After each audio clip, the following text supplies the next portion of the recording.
Le petit espace qui fait grand cette semaine, Jean est allé le chercher du côté de l'île Saint-Louis, en plein cœur de Paris.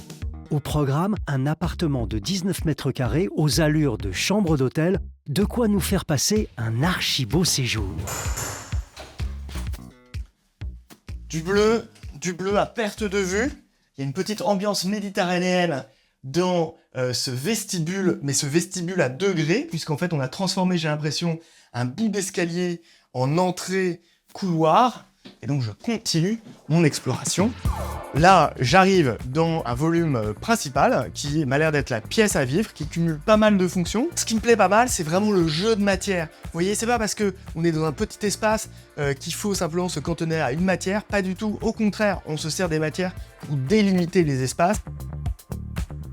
Derrière moi, donc je retrouve mon sas d'entrée, où là, en fait, le bleu méditerranéen s'arrête pour passer sur du blanc. Effectivement, on a cherché à maximiser la luminosité dans la pièce à vivre. Ici, j'ai la cuisine en contreplaqué bakélite noir. Voilà, c'est un matériau qui est souvent utilisé pour bancher du béton sur les chantiers et qui, là, a été astucieusement détourné pour en faire vraiment un bois de menuiserie et donc qui a à la fois cette finition laquée très résistante pour les projections d'eau et en même temps, c'est un matériau très solide, donc idéal pour faire voilà, des panneaux de porte, des plans de travail. Et de l'autre côté, je passe sur un plaquage chêne pour donner un peu de noblesse. Au sol, j'ai un matériau qui me plaît pas mal aussi, puisque c'est du PVC, ambiance terrazzo. On est dans un très vieil immeuble ici. Eh bien, ça a l'avantage de donner cet effet terrazzo sans craqueler, puisque en fait, l'immeuble bouge beaucoup, donc c'est assez malin. Ce qui est aussi très malin, c'est l'aménagement du reste de la pièce qui mise sur de beaux reflets. D'abord, on va s'intéresser, vous voyez, à cet angle, à cette colonne qui a été équipée de miroirs. Et donc, ce miroir trouble un peu l'appréhension de l'espace. Et donc, il crée de la profondeur, puisque, en fait, voilà, il prolonge, par exemple, tout le volume de menuiserie ici. Ici, il prolonge, en fait, la fenêtre. Et donc, ça perturbe un petit peu ma lecture de l'espace, et donc, ça crée de l'espace. Et ça renforce la luminosité. Vous voyez qu'on est quand même sur une forme de pièce un petit peu trapézoïdale. On a profité de ce volume autrement mort qui va à la fois se transformer en banquette et aussi en rangement.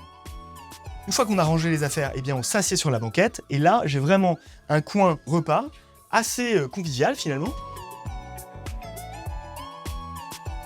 Derrière moi se cache un nouvel espace. On a déjà une idée de ce que ça peut être, hein, la chambre. Petite astuce, choisir un rideau en laine épaisse qui permet une plus grande isolation phonique et lumineuse. On est vraiment, vous voyez, dans cette partie de l'appartement comme dans une suite, hein, je me croirais presque à l'hôtel.